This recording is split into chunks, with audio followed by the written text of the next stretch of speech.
All right. Good evening, one and all, and happy Easter to everybody. Happy Resurrection Day for those who prefer to call it Resurrection Day, but happy Easter. As always, let me take a minute to tag some folks. While I hope others get in. Hope you've all had a wonderful day. I'm tagging Charleston Uplift on here, Aaron Comstock. I'm so happy that he's safe today. He ran into a situation over West Ashley where gunfire erupted. He was not involved in the gunfire, but as we all know, bullets don't have eyes, and they can direct themselves to whatever place they would want to be. So let me get some folks tagged on here. Again, happy Easter, happy Resurrection Day to everyone. For those who celebrate, for those who are celebrating the final days of Passover, I wish you shalom. And for all of my other friends, brothers, and sisters of the various religious persuasions, I pray that you've had a wonderful day today also. Okay. Remember, and I'll keep hammering this thing home. Just because we have different beliefs, it doesn't make us enemies. It makes us brothers and sisters. It makes us different. And there's nothing wrong with being different, okay? So let me get some more folks tagged here. Still trying to miss those folks that don't want to be tagged. I'm trying. Okay. I know I'm probably going to get somebody on here. I always manage to get somebody that doesn't want to be tagged, for sure. Working on it, though. Okay. Hopefully getting better.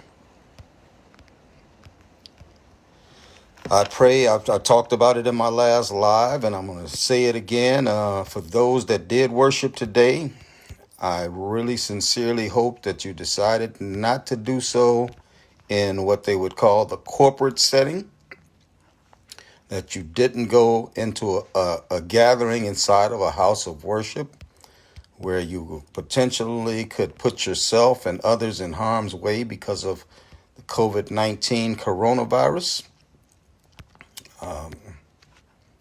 That's not the 11th commandment. I said it the other day, that thou shalt worship inside of a church on Easter or any other day. That is not a commandment.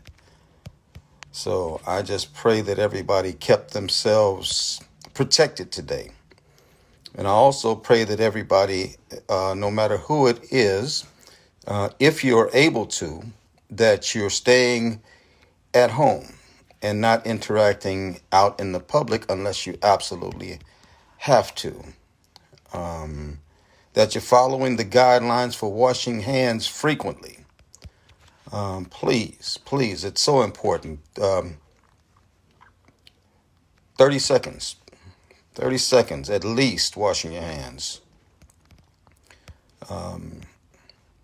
Social distancing. When you're out in public, please don't let anybody within you in that 6-foot radius of you. It's for your own protection and for their protection. And also, if you must, and there are those who have to go out, and I understand that not everybody can stay at home. Okay, as a matter of fact, there's a large segment of our population that doesn't have a home to stay in. But if that's the case, there are a couple of things that you can do. One being making sure that you're practicing social distancing, okay, staying 6 feet from one another. And the other is wear something to cover your nose and your mouth, okay? You might not have a surgical mask or anything like that, but you can cover your mouth with a bandana or something to inhibit this virus that's communicated through droplets of exhaled that are exhaled from another host, someone that has it, and possibly doesn't even know they have it, and you just happen to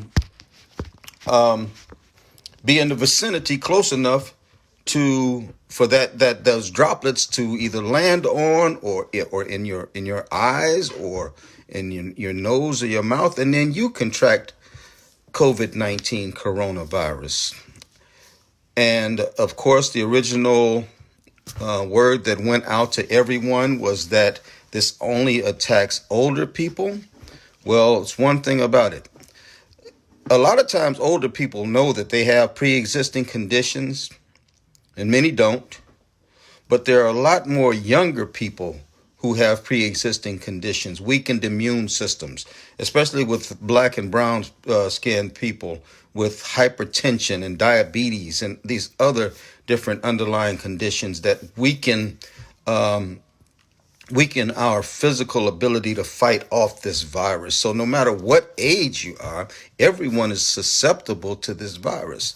So we need to make sure that we're making the necessary precautions. So even if you're homeless, please cover your nose and your mouth with a bandana or something, okay? Something to keep you, if you have the virus, from communicating it to someone else, because it stops the droplets at the covering your nose and your mouth.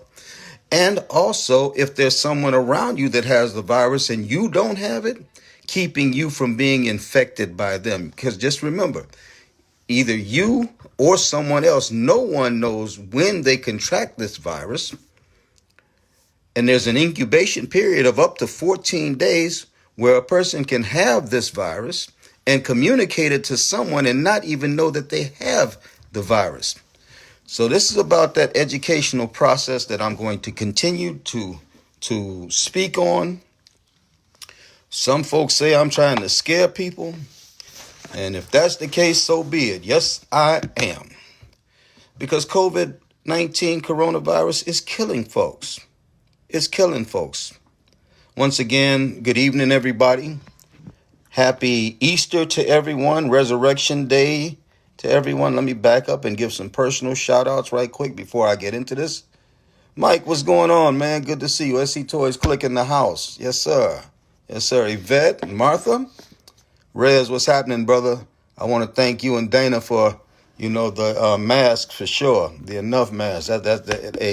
That's another keepsake for sure that I'm going to hold near and dear to my heart. Let me see if I can readjust this thing just a little bit. Might not be able to do it. Yeah, that'll work. Okay, ease up just a little bit.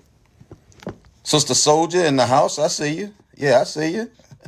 Happy Easter. Twitch, how you doing? Alrighty, happy Easter. Still keeping you in my prayers, sister, for sure. For sure. It's going to be all right. It's going to be all right. Miss B, how you doing? Good to see you. Sharika, alrighty.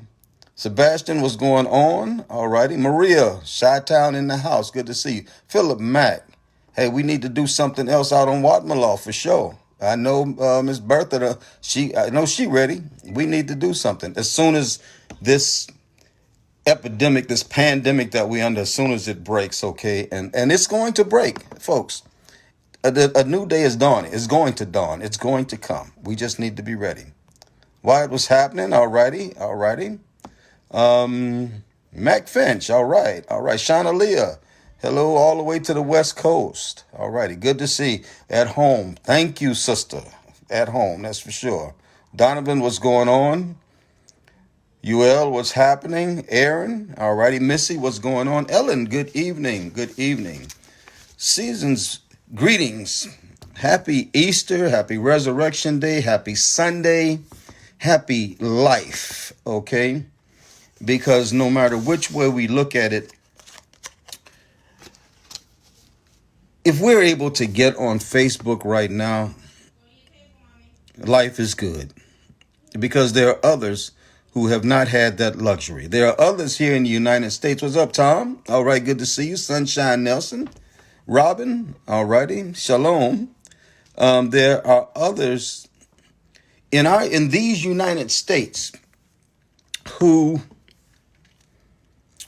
44 days ago, they had the distinct opportunity to do exactly what we're doing, and that's to get on Facebook, to comment and read and to socialize and interact with everybody. 43 days ago, we had nearly 22,000 more people with that capability that aren't with us anymore because of the coronavirus. Okay, I'm going to say that again. 43 days ago, we had nearly 22,000 people in the United States who were able to get on Facebook like we're on it right now and enjoy others' company, who are not able to do that now because they've died because of the coronavirus, COVID-19. They're no longer with us. And they're not all old. They're young. They're middle-aged. They're older. Predominantly African American and people of color. And even beyond that, predominantly men have died. 2 days ago, I reported that the death toll for coronavirus was 18,350 in the United States, okay? Globally, that number's over 113,000 now, okay? In the United States, 2 days ago, I said that it was 18,350 deaths due to coronavirus. Today, that number is 21,692. In 2 days' time, 3,342 people have died in the United States because of coronavirus. I reported that in that same Facebook Live that the daily count, the average daily count for 43 days, okay, because the first death was on March 1st, 43 days ago. I reported that the daily average was like 440 deaths per day 2 days ago. That number is up now to 505 deaths per day 2 days later. And we got folks that's still not taking this seriously. In South Carolina, we had our first death on March 16th. Today, April 22nd, what would that be? Let's see, 15, 25, 27 days later, we've had 82 deaths. 82 deaths. 2 days ago, it was 72. Now it's 82 in South Carolina. And that number is going to continue to go up. 10 new deaths just since Friday. Okay. My friends, we're in a dark place as far as life in America today. Globally, of course, but I'm just going to talk about America. I'll talk about South Carolina. We're in a dark place. We're in a place of hopelessness. There are people who really are taking this seriously, who understand the imminent danger everyone is in right now, especially because we have people who are not taking this seriously, who are not hand washing, who are not socially distancing. I mean, we got people out here still having cookouts and partying and stuff, like hanging out at the liquor store. The place that we're in right now, it's as dark and as dank as let me just see. Tom, you say your computer is too old or your browser is, as you're unable to hear. Can everybody hear me? Let me just double check to make sure everybody can hear me. Can I get a thumbs up or something from folks about my audio? Is the audio and visual good? Can I get a thumbs up? Anybody? I got an angry, so it's not good. My audio's not good. Hello, somebody. Hello. Loud and clear? Excellent. Thank you, Dolores. I appreciate that. Definitely appreciate it. Missy, thank you. All righty. Excellent. Okay, let's keep moving. Tom, I don't know what's going on, okay? But good to see everybody on board, for sure. But, like I said, it's a dark time. And with today being Easter, the day that Christians celebrate the resurrection of Jesus from the tomb, having been interred for 3 days, he came forth, according to the Christian tradition, okay, on Easter, on what we celebrate now as Easter or Resurrection Sunday morning. Okay, but he was in this dark place too. And that's why I decided to do this live today. And to sort of peel the layers back also, from my faith as Pastor Dixon. Not that I'm trying to bring anybody into the faith or anything like that. No, I'm just going to talk about the settings and according to the tradition, how after 3 days in this dark place, this place where there was little oxygen there was no other human contact there was sheer and utter darkness for 3 days, but on that third day, on that morning, he emerged. He came out of that darkness and into the marvelous light. Tombs are really not nice places to be at. There's, like I said, no air there. It's a places of isolation, and if somebody had to live in a tomb, don't see how they could do it, because they would be alone, and of course because of the rotting flesh, whatever, the smell and the stench that would be there. And right now, with the insides of the coronavirus 19 tomb, I'm going to call it the tomb of the coronavirus that we're in right now. This is a place for all of us that's a place of isolation, a place of loneliness. How many of you all are feeling confined and pent up because we can't do what we're accustomed to doing? Can't just up and go to the shopping mart without thinking about what you're doing or interact with one another. How many of you have walked or seen somebody that you've known for a while and you had to think twice because you couldn't go and embrace them or shake hands with them? How many of you feel that confinement, that darkness, that aloneness, that isolation that's come from this tomb that we're in right now because of this pandemic? Yes, it's a place of loneliness, even within our own households, because now many of us are forced to interact with people we haven't really interacted with for a long time. Amen, somebody? People who we love because they're family members and everything, but because we isolate ourselves in this 21st century, because we each have our own portable handheld device and our games and our own Facebook accounts and everything, and we don't eat together, we don't really even know each other. And now we are realizing, because we are in these same locations and not able to just go and come as we see fit now we're being sort of forced to interact, and many of us don't know how to do it. And there's a loneliness that we'll experience within that. In many ways, I don't know if I try my best to laugh and to make it so that others can laugh at times, but in a lot of ways, this is a dark time. I don't know about you, but it is a dark time. I'm not going to try to sugarcoat this. There are people that are hurting. There are people that are afraid, literally afraid. I'm afraid. I'm over 60 years old. I'm black and I'm a male. I got 3 strikes when it comes to coronavirus. So in many ways, yes. I'm not like trembling and everything, because I know whose I am and I know where my future is.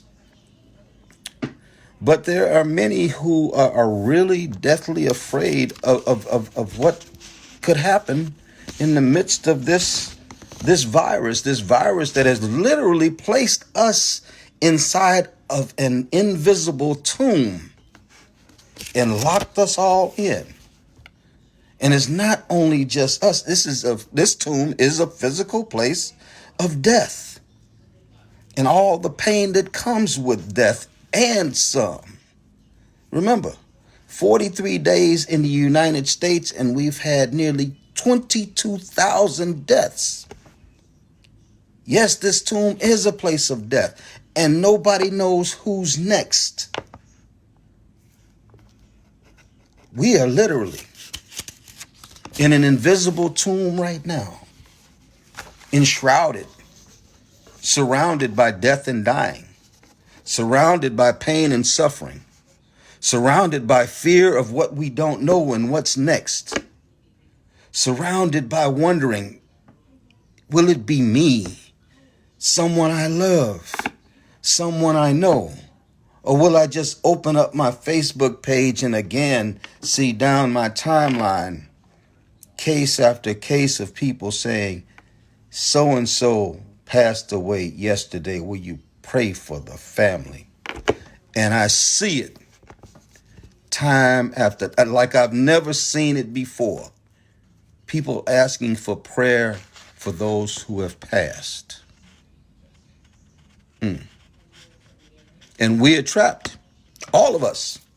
I don't care who tries to make light of it.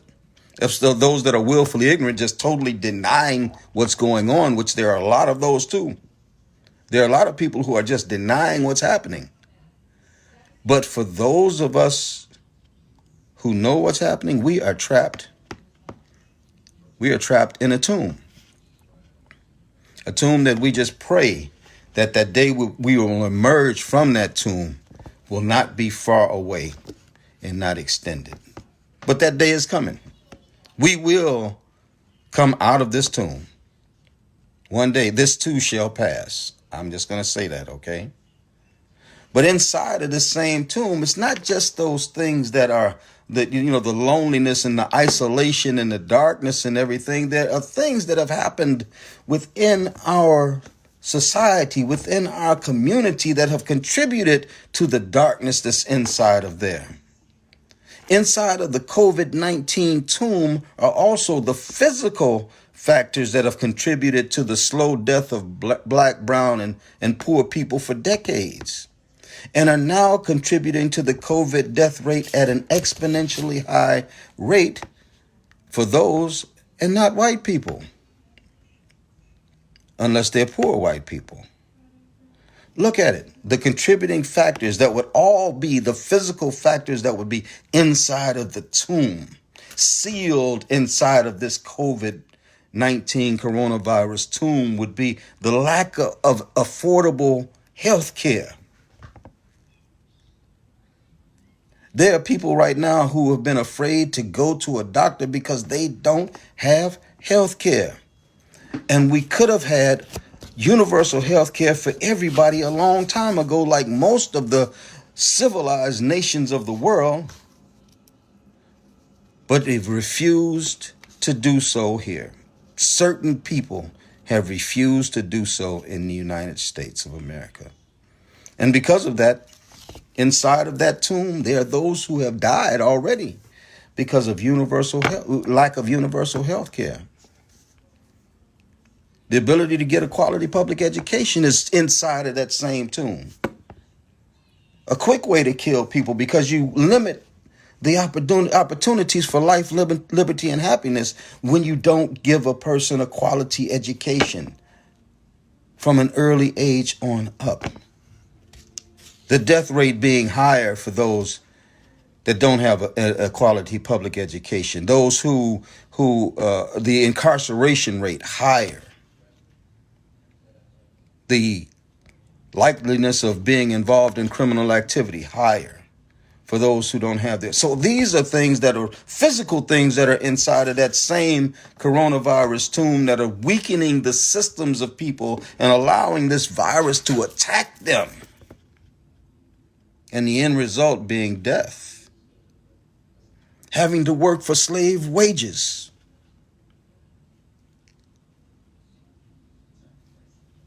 While for years, folks have been pushing to get those who have the power to make the change just to pay people decently, to bring them out of poverty, to bring them to a place where they will actually enjoy living and be able to buy the food items that's necessary in order to be healthy enough to fight this virus off. So inside of that tomb is slave wages. And the people that have the power to do it have done nothing. Just like they've done nothing about quality education, but let it get worse for certain children. And those children are black, brown, and poor white. The same ones. When it comes to these slave wages, let me just talk about it, okay, real quick. Those who are working for slave wages, these are the same people who've been fighting for living wages for a long time now, but all of a sudden, what do they call them? What do they call them now? They're called essential services. Our retail workers, our food service and environmental services in our hospitals that have farmed their jobs out to contract services in order to not give them good benefits or pay them a decent hourly wage while they work for these contract services for the least amount that the contract services will pay them, and will not give them any kind of benefits. These are now, all of a sudden, now they're essential, huh? Let me just say this, okay? If they're essential now, they've been essential all along, and we could have paid people a decent wage all along. Period. These workers, our retail workers out here, everybody's clapping for them. Oh, we thank you all so much and carrying on. And many of them are doing this because they have to. They don't have any savings because they haven't been paid a decent wage. They don't have any backup. They don't have any health care or anything like that. And they're doing what they have to do to survive. And they've been doing that all along. But all of a sudden now you want to say, oh, they're essential. And the same people as labeling them as essential now, the same people that wouldn't pay them a decent wage for the last 10 years since we've been fighting for a living wage. Darn hypocrites, for sure. Inside of that tomb, how many of those are going to die? Because now they have to go to work in spite of the lethality of coronavirus. They have to. That's right. Our CNAs, our environmental services people. That's right. All of these people. Our service station attendants, our truck drivers. All of these are essential services. And many of them have been disrespected, disregarded, and just dissed all the way around the board because they won't give them a decent rate of pay for the job they're doing. But now you want to say, oh, you're essential. I'm going to just say it when it comes to even our healthcare workers that are on the front line right now. When I talk about our doctors, our nurses, our respiratory therapists, our radiologists, those that are working right at the COVID-19 units, okay? Right now, they're not receiving hazardous duty pay, and many of them are working underprepared without the right equipment needed to do their job. But they're essential. What does the word essential mean? Not only just needed, but important to accomplishing the task. And if they're important to accomplishing the task, why is it that since the president even said, and I don't put too much stock in what he says, but he called this a war, a WAR against an invisible enemy, a war. And if this is a war, how are we sending our frontline troops into battle unprepared and will not compensate them with hazardous pay for going in there? You know, they're cutting staff inside of our hospitals. They're cutting staff because they had too many building projects. They've been building stuff and not planning for this to happen, something like this. That's what the problem is. And now, in order to continue preserving the profit margins, they're saying, okay, we got to cut back staff. We got to get rid of staff and whatever. It's crazy. Essential workers. Essential workers are ultimately going to be inside of that tomb because these people are playing games and they're doing nothing to help it. When we look at the gun violence in the communities and the drugs in the communities and the gangs in the communities of those that are most affected by this, black, brown, and poor, places where there are no gun stores or no coca leaves or poppy fields at all, but they continue to flood the communities, weakening the communities and the systems in which these people live. So that a virus, a predatory virus like this that's looking for weakened systems can go and attack these communities and ultimately drag large numbers into the same coronavirus, COVID-19 tomb that I'm talking about. And the people that had a chance that could do something did nothing. And let's not even talk about the over-aggressive policing that robs people of their dignity and demeans them to the point that it even has a physical effect on their ability to be strong. This is real. This is real. Let's add into that not even being able to eat right because you don't even have a grocery store in your neighborhood. And it's been encouraged in this epidemic, in this pandemic, that people continue to try to eat right in order to keep your strength up, in order to keep your body working right. But how many of y'all know that if you don't have a grocery store that you can buy fresh fruits and vegetables at, you can't keep your strength up that way? There are many of us as a community, black, brown, and poor, who haven't been able to keep our strength up for years. And now coronavirus is here. Now you're saying, go buy some fruits and vegetables. But you didn't put no store in our community so we could. And because of that, this predator that's running around looking for hosts is going to find them, has been finding them in black, brown, and poor communities across the United States. Right now, the numbers are nationwide.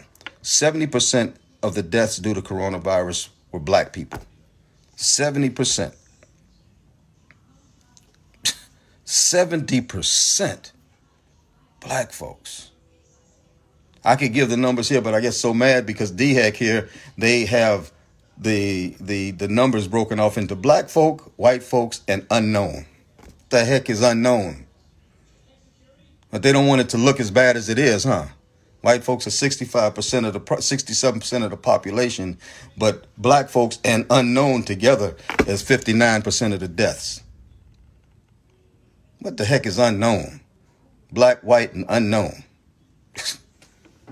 That's that same sweet tea South stuff that I ain't down with. Right along with the fact that they've been poisoning our water for a long time, ain't it?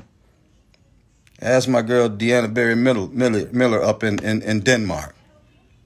And the fight that's going on in Denmark for years.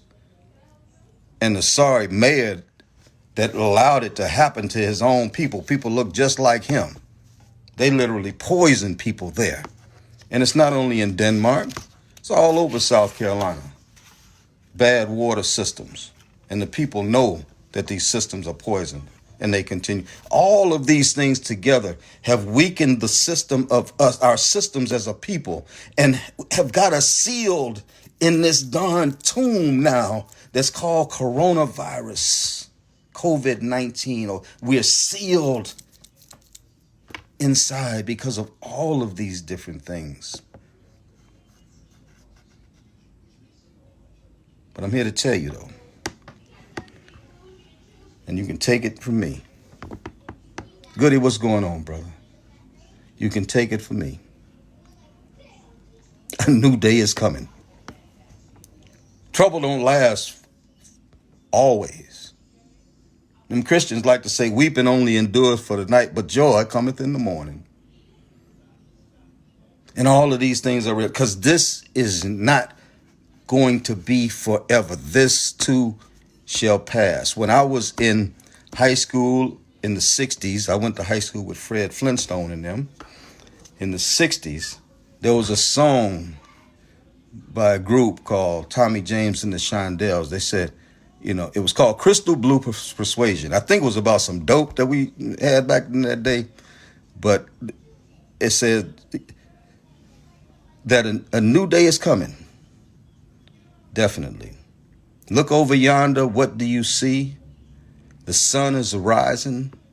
Most definitely. A new day is coming. People are changing.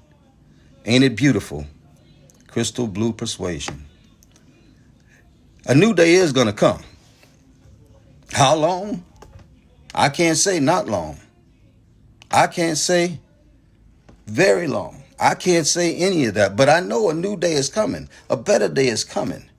And when I look at the tomb that we look back to today on Easter, Resurrection Day, when I look back to the tomb, 3 days of darkness inside of that tomb, that dark, that smelly tomb, that place of loneliness and emptiness and isolation, and with nobody around and nobody to hug and nobody to touch and nobody to say, I love you too. But on that third day, the stone rolled away and he emerged victorious in all glory.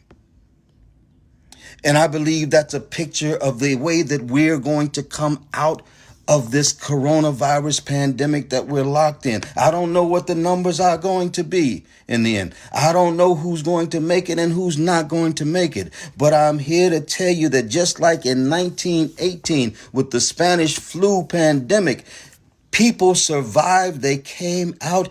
And if you think back to 2019, we had no idea of what happened in 1918 with that pandemic, and life was good. We were hugging everybody and loving on everybody and interacting with everybody, except for when we let our own personal mess get in the way of us doing and being who we are supposed to be.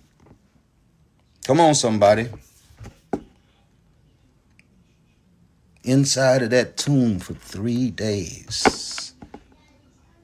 I don't know how many days we're going to be inside the COVID-19 tomb. But one day, brothers and sisters, one day the stone is going to get rolled away. And we're going to come out. And we're going to emerge victoriously. There will come a time when the stone will be rolled away from the tomb that we're in right now. There will come a time when the brightness of a new day and a new dawn will break forth. There will, brothers and sisters, come a time when we will be called out of that darkness and into his marvelous light. And brothers and sisters, a time is coming when the dark and ugly loneliness of a tomb that's labeled COVID-19, the coronavirus, a place of isolation, a place of quarantine, a place of masks and being restricted from hugging one another and having cookouts and partying. And yes, a place of the dead. Again, that day, there is a time that's coming when we will be called out of that tomb. And we will emerge just like he did, victorious. And what will that day look like? It's the question. What will that day look like? When we break through, when that new day dawns, when we finally see this pandemic in the rearview mirror of life, what will that new day look like? One thing's for sure. I pray that it won't look like what it looked like before we were invaded by this demon. All those things I just talked about, all the things that's inside of that tomb that's been there, I pray that it won't look like that. It's my sincere hope that it won't look like the tomb we've been living in for decades in America. The tomb of poverty, the tomb of barriers to healthcare, the tomb of barriers to education and housing, the tomb of gun violence and incarceration and disenfranchisement and discrimination and racism. I pray that whatever emerges when the stone is rolled away from the tomb of the coronavirus pandemic, that we don't have those same things present again trying to move forward. Because if so, we might as well just stay in the tomb. Because ultimately, all we're going to do is die. Black folk, brown folk, and poor folk. for sure. And what our exit, when we do come out, what it looks like is going to depend entirely on us. So my vision, what I would like to see us emerge from the tomb, from this plague, what I would like to see, and what there are those who have the ability to make it happen, and they're showing more in how they're handling this. And when I talk about them, I'm talking about those who have the political power to actually help people, and they have refused to do so for decades on these same issues. Okay, so coming out of the tomb, when the stone is removed away, what will it look like? My vision, okay, will be that we come out to a society in America where universal health care is really a right for everybody. That we can afford to get sick because everybody will have quality health care. Don't you think that'll be, there are people that are on this live right now who are afraid to get sick because they don't have the money to afford to get sick or to buy medicines. And coming out of the tomb, I just pray that universal health care will be one of the things that we will see in this new dawn. And that people who never could breathe before, who are afraid to go to hospitals, can now breathe and live healthy lives, and be able to fight off diseases like this coronavirus because they've been to doctors and gotten medical health, and pre-existing conditions are being diagnosed because people are going to the hospitals, and because they don't fear bankruptcy or homelessness because they got sick and got broke. That's my vision. I envision coming out of the tomb that all of our children, regardless of zip code, income, or anything, will be given a quality public education beginning with pre-K, universal pre-K, and a quality public education for every last one. When they talk about No Child Left Behind, I'm not talking about that program. I'm talking about the reality of a quality public education for all, where no child is never left behind. And we can do it. We can do it. If we can shut down our school system and tell our children go home and they're being educated in a different platform than what we've ever done in the past, we can do this. Quality public education for all children, so that we don't have children. We don't have a school to prison pipeline erased. We don't have mass incarceration based on the lack of education erased. What we have is a society full of productive children that we're raising who are ready to be a part of our society and contribute to our society because they've been given the tools to be successes in our society. That's what I believe coming out of the tomb of coronavirus that we should be able to see. Right along with people getting paid a decent day's pay for an honest day's work. People being able to breathe, making enough money on one job, and I just talked about essential workers, okay? All workers are essential. Every job that a person does on this planet is essential in some way or another. And there should be no differentiation in how well people are treated based on their job title. Everybody should be able to get paid a decent day's pay for an honest day's work. Everybody. And that pay needs to be commensurate with the cost of living today, not 10 or 15 or 20 years ago. Why? Because that's killing people. It's killing folks.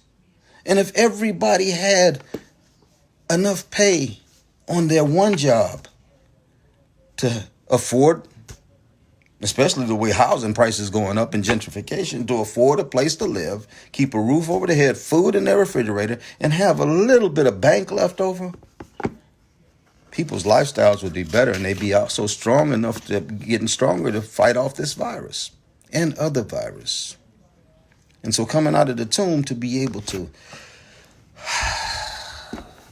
breathe, because we're paying people what people need to be paid, because people deserve to be paid in the 21st century, not slave wages. Coming out of this pandemic, man, we need to do what we can do in order to end gun violence. The over population of guns in inner city and urban communities that's leading to this high rate of gun violence, to make sure that we are being responsible as far as gun ownership, and to make sure that no matter what happens with these guns, that there's a responsibility in place that anybody who owns a gun, if you're negligent in your responsibility, then there has got to be a price to pay. We can reduce the numbers of guns, 100 deaths per day, 40,000 people dying per year by guns, many of which by suicide or accidental shootings. Many. Because they got their hands on a gun that they should not have been able to get their hands on. And we can fix that. So that when we come out of that tomb, the brightness that we come into is one where we don't have to fear walking down the streets or going to the store. We can sit on our porches once again and don't have to worry about getting shot or going like Aaron Comstock today went over to help out the homeless or to feed the homeless, and gunfire erupted while he was there. Fortunately, he wasn't hit. That's the place that I see coming out of that tomb, where there's no over-aggressive policing, that we don't have to go through or teach our children, give them the talk about what to do when the police stop you. An end to that psychological enslavement that has been put on black people and brown people for years, for decades. It can be ended. Why is it that this segment of society has to be subjected to this mental enslavery, this mental oppression, simply because a person has a badge and a uniform on that gives them the authority and the gun on their side with a license to use it, giving them the power? Why do people have to be subjected to that? We can fix that while we're in the tomb right now, so that when we come out, we don't have to deal with that anymore. Food deserts. We should be fixing that right now. Because food deserts, the lack of foods, healthy foods in communities have killed people over time. Our homeless the same way. Not taken care of over time. And clean air. And clean water. And putting people in office who are more concerned with protecting our environment instead of profiting off of it. Coming out of this tomb called coronavirus, the COVID-19, we have the ability to come out of that darkness and into this marvelous light. We can't just go through this time of turmoil and confusion without pushing for a better world. If we come out with the same way that we went in, we are really a sorry lot of people. And ultimately, we're passing that sorriness right on to our children and to their children. If we don't make the change now, they are the ones who will suffer. For real. Okay? And so, my last section I'm going to talk about here has to deal with those of us who've been putting in work. Okay? I want to recognize, there are a lot of folks in our community, and I know there are some here who are not from our community, but I'm going to talk about some of the folks that's in our community that have been putting in not only good work, but great work. What about the great work that I've seen so many people doing in this time of crisis? And I've seen some great work. Those who are doing what we who are called to do, that we are called to do as Christians, okay? But even without religion, okay? These folks are doing what we are called to do as human beings. Feeding those who are hungry, clothing those who are naked, taking care of the sick, housing the homeless, and remembering those who are in prison. These folks that I'm talking about, they've been doing this in spite of this pandemic that we're in right now. And they've been meeting the needs of those who are hungry and those who need clothing and those who are sick and those who are homeless and those who are in prison. You know, and I've watched as Lewis Smith and Shakim and the Community Resource Center and their just a handful of volunteers have joined forces with the North Charleston Police Department, Attorney David Aylard, Tory Fields, Teddy Pryor, Councilman Teddy Pryor, and many others to feed the multitudes. Feeding the multitude. This is what we're called to do as human beings, and they've been doing it. And they've done this for months. It just didn't start with coronavirus. They've just stepped it up more.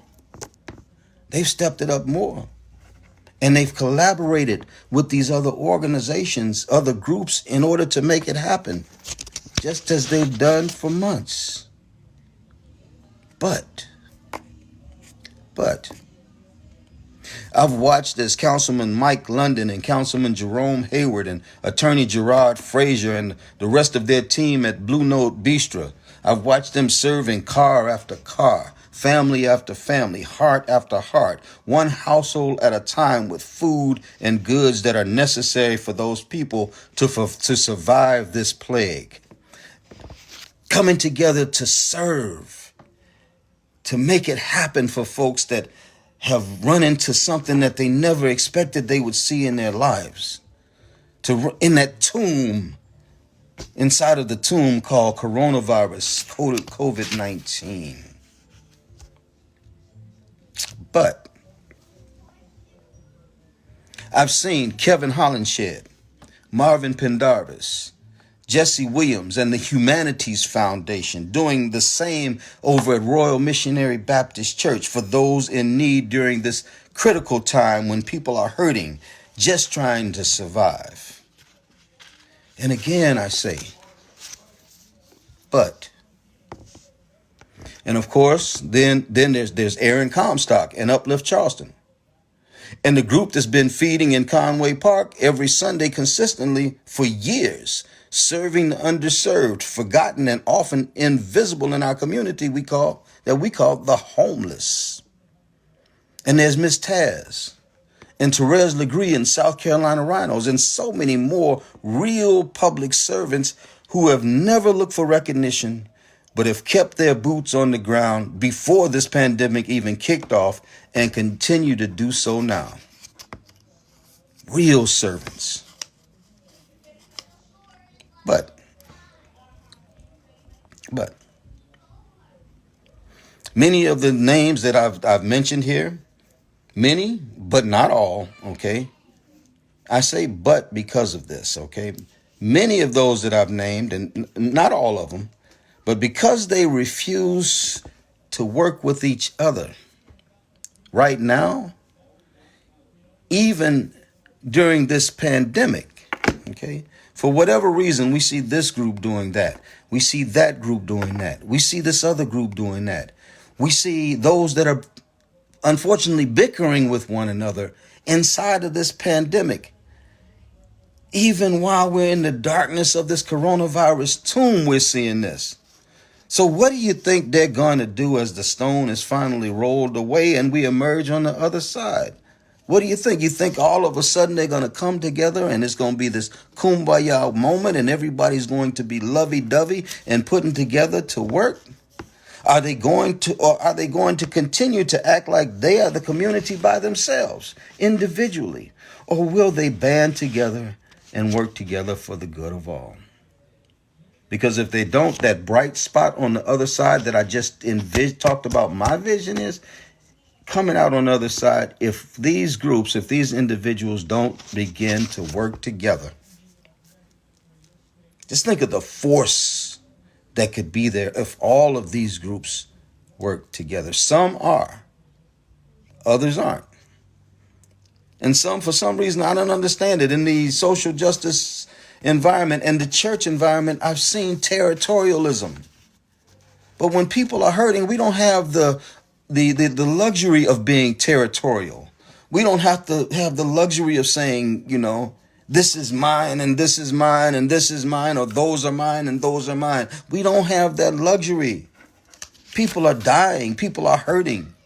And people will continue to hurt once the stone is rolled away if we don't start working together as a single group and leave the petty feelings behind.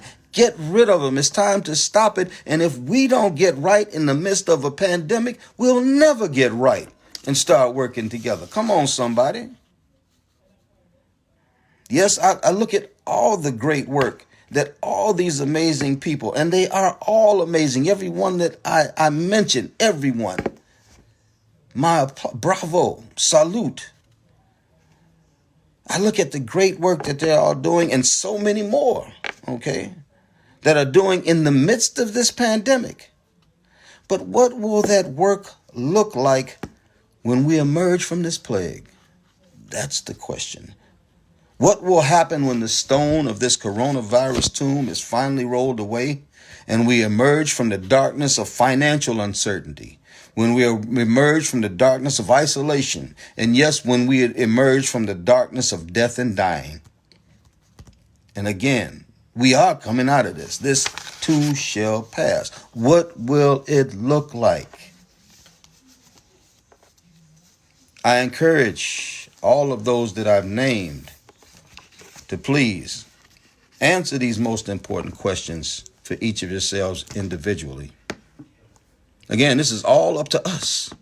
This whole how we emerge from the tomb of coronavirus is all up to us. Will it be a glorious emerging? Will it be a glorious coming forth? Will we come into a place where we all collectively would be able to breathe a sigh of relief, because not only is healthcare working, gun deaths are down, our education is right for our children, people are getting paid, but our community organizations are now all working together as one in order to make it right for everybody, because until everybody gets right, nobody is right. Nobody. What we see when we come out of this tomb is entirely up to us. If we don't take this time to train ourselves to work together, if we don't take this time to prioritize people over personal and people over profit, and people over hurt feelings and every other thing that takes away from the care and well-being of others, we will return to the deathly darkness we have lived in for decades, where the rich get richer and the poor get poorer, and the death toll of black, brown, and poor bodies will continue to rise. It's just that simple. If we continue to refuse to work together, to come together, and to work together. And if that change comes, if when the stone of the COVID-19 coronavirus is rolled away from the tomb and we all see all of our forces joined together, working together, moving together toward a better world for all, that will be the day, as the scripture says, when justice rolls down like the rivers of water and righteousness like a mighty stream. That day can come. That day can be here for us, because we are going to come out of this pandemic. We are going to survive. We are going to be a people that one day, just as in the aftermath of the 1918 Spanish flu pandemic, years later, it will be a vision in the rearview mirror of life for our generations to come, as they once again live and love and hug and shake hands and greet each other and not have to wear masks or be isolated or anything like that, because we did what we needed to do, not only to break the bonds of the pandemic that we call coronavirus, COVID-19, but also to lay the groundwork for a future where one and each other, each individual can really truly live life, the life that we're blessed with, love one another, in the way that we should, and treat one another with respect and with love and with care. We have the obligation on our backs to decide while we're inside of the tomb, the darkness of the smelly place that we're in right now, a place of death and dying, a place of isolation and pain. While we're in this time right now, we have the obligation to those who are coming behind us to make the right decisions now on what's going to happen when we come out of this. And if there are people who are blocking that progress, we need to make sure that we move them slap out of the way as soon as possible so that we can emerge out of this darkness and into that marvelous light. Yes, we can. So this is Pastor Dixon. I appreciate everyone who has stayed on this live. That's right, Regia. It's time for us to stand on unity, one for all and all for one. There's been those who have continued over years to pit us against one another. We can't let that continue to happen. We are stronger together. And the more that we learn to fight together, not like this, but like that, the longer we learn to fight together, the more we learn to fight together, the more we move to fight together, the more those who oppose us will be moved out of the way. And we will pave the way for a better world for our children and their children and their children's children. And I firmly believe that we can do this. I firmly believe that all of those groups now that are doing a great work now can do an even better work if we decide and figure out how to work together. Let's do it. Let's do it, folks. So this is Pastor Dixon. I'm going to close with a word of prayer, just as I said before. It's going to be a brief word, okay? If there are anybody who's not under the Christian persuasion, I encourage you to pray according to your own persuasion, your own beliefs, okay?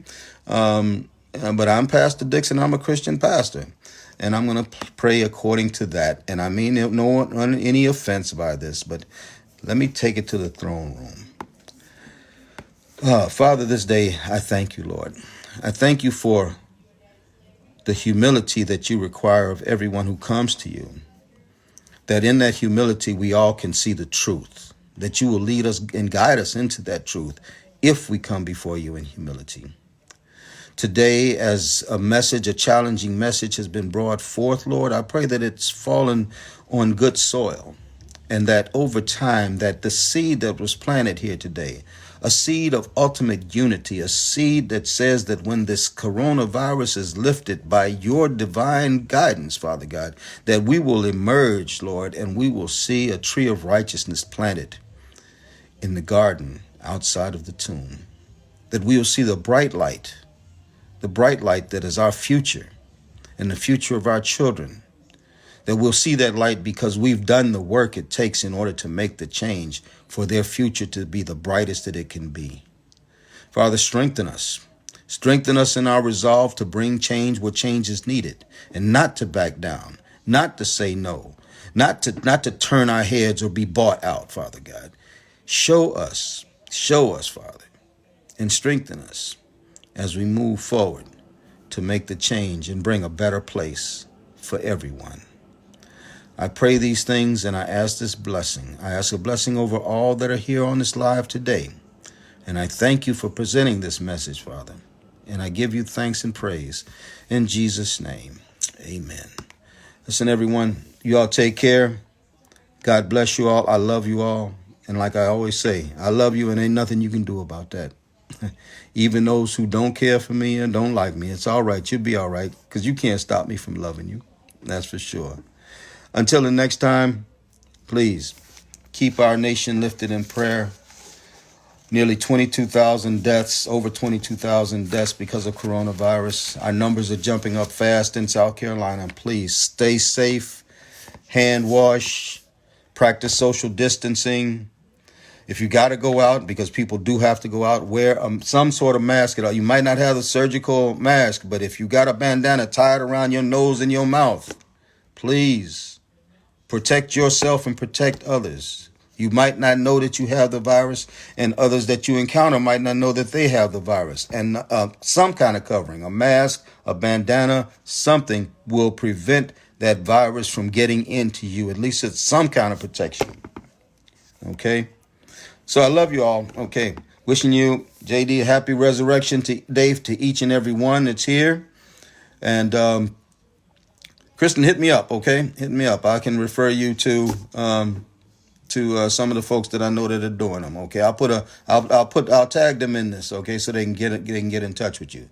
But happy Easter, happy Resurrection Day to one and all. I got a Zoom conference coming up real soon with some of my family members, because my family that sometime has been sort of disconnected and with everything in this pandemic, we've decided that it's time for us to be knit back together a little bit more. And thank God for this day and age we live in, where we can Zoom and see people and everything. We can't touch folks, but that ain't got to stop us, okay? And just remember, one day that stone is going to be rolled away. What happens when the stone is rolled away? What we see, sort of like in The Wizard of Oz, after the house landed in Oz, okay, and it went from black and white to color when they opened up the door. I want to see Oz in all its glory, okay, when we roll back the stone. But it's up to us to make it happen. Y'all take care. God bless, man. I love you all, and ain't nothing you can do about it. Take care. Bye now.